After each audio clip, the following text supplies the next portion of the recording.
வணக்கம். நம்ம இப்ப இந்த வீடியோல என்ன பார்க்க போறோம்னா, advance cost accounting April 2025 question பேப்பர்ல கேட்ட 5 மார்க் ப்ராப்ளம். இது பாத்தீங்கன்னா ஸ்டாண்டர்ட் காஸ்டிங் சாப்டர்ல இருந்து. எஸ் ப்ராப்ளம் பார்க்கலாமா? A product requires 10 kg of material at the rate of 4 per kg. The actual consumption of material for the manufacturing of product A came to 12 kg of material at the rate of 4.5 per kg. இது பாத்தீங்கன்னா ஸ்டாண்டர்ட்ல கொடுத்திருக்காங்க 10 kg தேவைப்படுது product ஏக்கு. இதோட rate என்ன அப்படின்னா standard rate 4 per kgன்னு சொல்லிட்டாங்க. ஆனா ஆக்சுவலா பாத்தீங்கன்னா எவ்வளவு தேவைப்படுது அப்படின்னா ப்ராடக்ட் ஏக்கு 12 kgs தேவைப்படுது. அண்ட் அதோட காஸ்ட் ஆக்சுவல் காஸ்ட் எவ்வளவு அப்படின்னா 4.5 per kg சொல்லிட்டாங்க. இப்ப வந்து நம்மள என்னென்ன கால்குலேட் பண்ண சொல்லிருக்காங்கன்னா calculate material cost variance, material price variance, material usage variance calculate பண்ண சொல்லிருக்காங்க. ரொம்ப சிம்பிள் ப்ராப்ளம் தான். மெட்டீரியல் காஸ்ட் வேரியன்ஸோட ஃபார்முலா என்னன்னு தெரியும் இல்லையா? எஸ், பாருங்க. Material cost variance standard quantity into standard rate minus actual quantity into actual rate. இப்ப ஸ்டாண்டர்ட் குவான்டிட்டி எவ்வளவு? இந்த 10 kg தான் ஸ்டாண்டர்ட் குவான்டிட்டி. ஸ்டாண்டர்ட் ரேட் எவ்வளவுன்னா 4. அப்ப 10 into 4.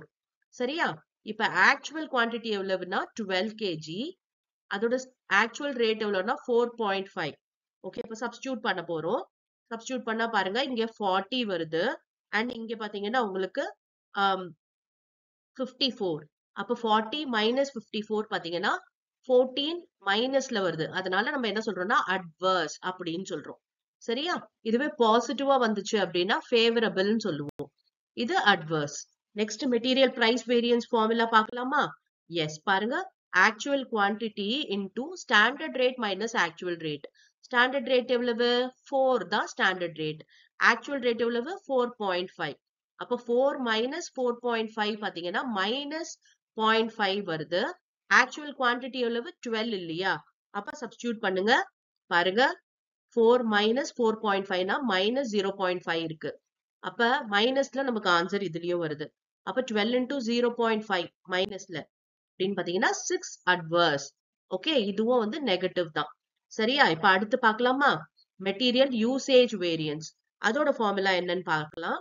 பாருங்க, standard rate into standard quantity minus actual quantity.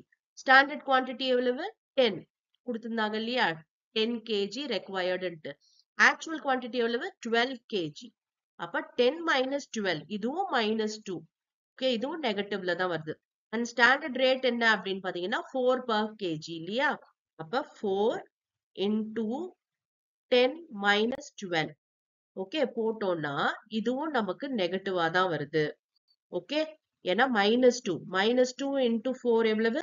Minus 8. அப்ப 8 adverse. Okay, அப்ப எல்லாமே அட்வர்ஸ் தான் நெகட்டிவா வந்ததுனால. இப்ப இதை வெரிஃபையும் நம்ம பண்ணலாம். வெரிஃபிகேஷனோட ஃபார்முலா என்ன அப்படின்னா பாருங்க, material cost variance equal to material price variance plus usage variance. Okay, material cost variance எவ்வளவு? 14. அண்ட் இதுவும் ஆட் பண்ணி பாருங்க, 6 பிளஸ் 8. ஓகே, அதுவும் நமக்கு 14 வந்துருச்சு. சரியா இருக்கா? எஸ், ரொம்ப ஈஸியான ப்ராப்ளம் இல்லையா? நெக்ஸ்ட் வீடியோல வேற சாப்டர்ல இருந்து நம்ம ப்ராப்ளம் பார்க்கலாம்.